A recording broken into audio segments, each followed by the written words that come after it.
Hey everyone, this is Sergeant DangerCow of the British Sergeant's Mess, and welcome to episode 11 of Chewing the Cud. Thanks for joining me, and thanks for all your comments, shares, likes and subscribes. It really does make me feel that this is a worthwhile project.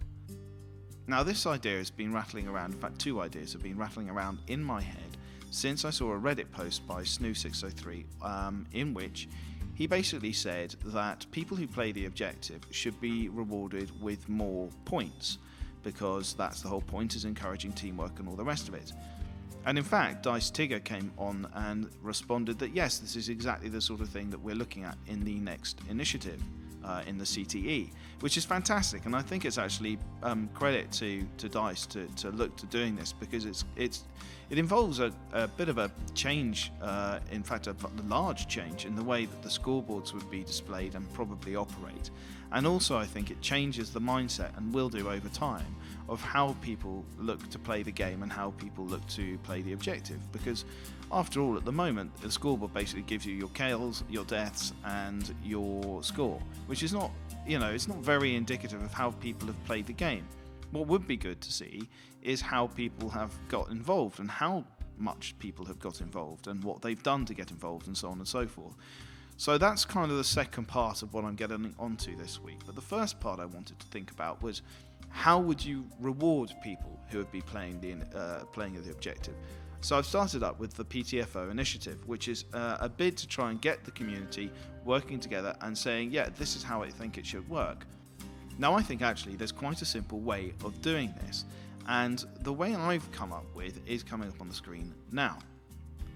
Now you will see in front of you a concentric set of circles, a bullseye target, whatever you want to call it. And I like to think of this as the sphere of influence around the target, which is, as you can clearly see, alpha. Now, what I'm trying to do with this is actually fairly simple. It's a little bit complex in areas, but generally the overall philosophy of it is quite simple.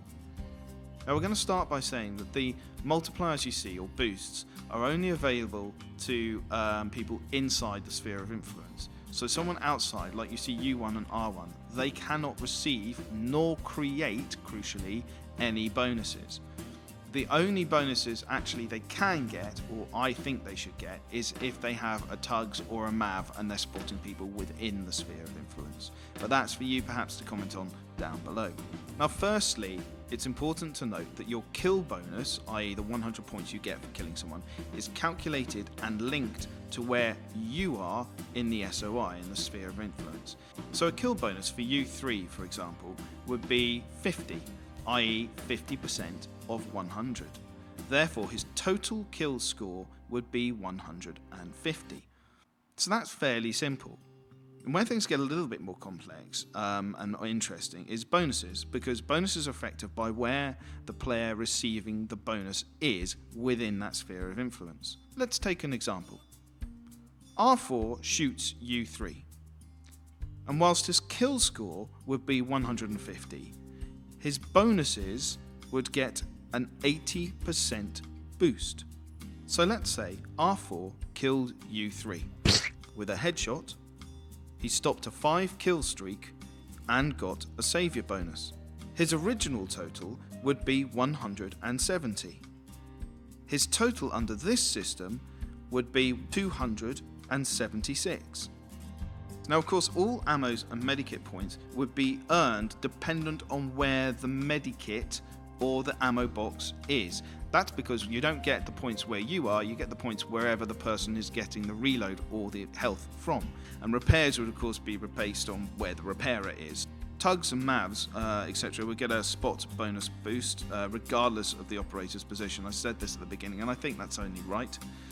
Furthermore, in this system, people who are in the sphere of influence of an MCOM when it's armed and or destroyed would receive a bonus relative to their position at that time. So U3 would get a bonus of 50% of 200 on an arm, for example, but he wouldn't receive the other 200 points because that would go to the person who actually armed it.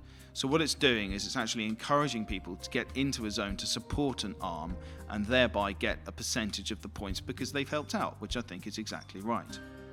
Now I'm going to move on to the second part of what I've been thinking about, and that's the end of round detail screen.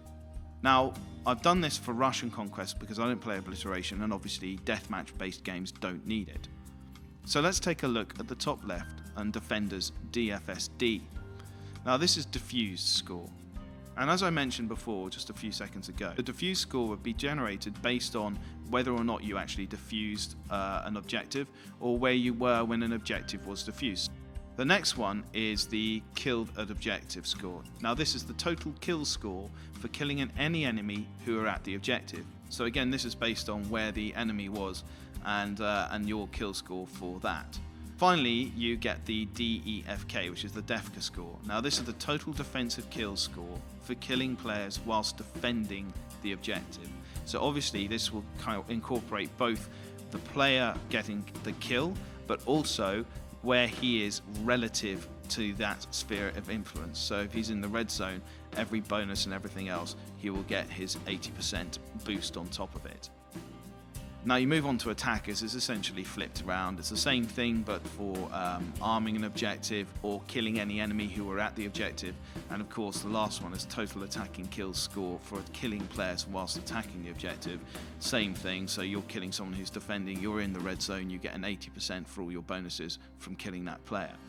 For Conquest, I think you've got to have the caps. Now, the flag caps is slightly different because obviously you have to cap. I think it's around just over 50% to get a full cap score, plus the percentage of where you were within the sphere of influence. You get 150 points for your cap, plus you would get 80% of that.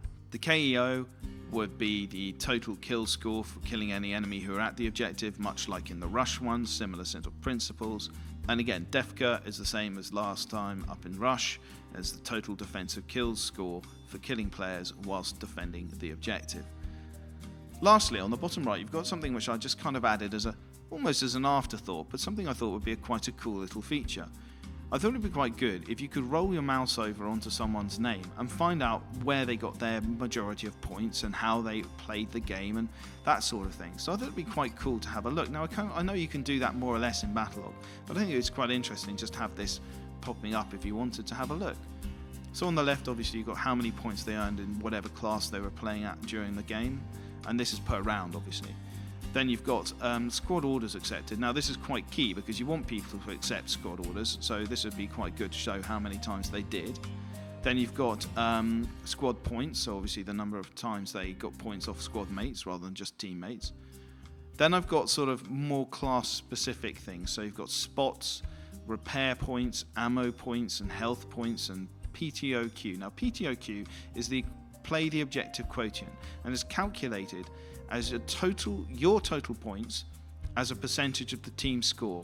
Now your total points would not include kills, and it wouldn't include medals, ribbons, etc. And it would be the same for the team score. So if the team score without the kills in and without any medals and what have you. Anyway, that's it for this week. I hope you've had some pause for thought here, and hopefully my ideas might take some traction within the DICE development side of things. In fact, I tweeted this out, and Tigger was very kind and said, there's some good ideas here. So let's see what happens. Anyway, I'll see you on the battlefield. Ta-ta.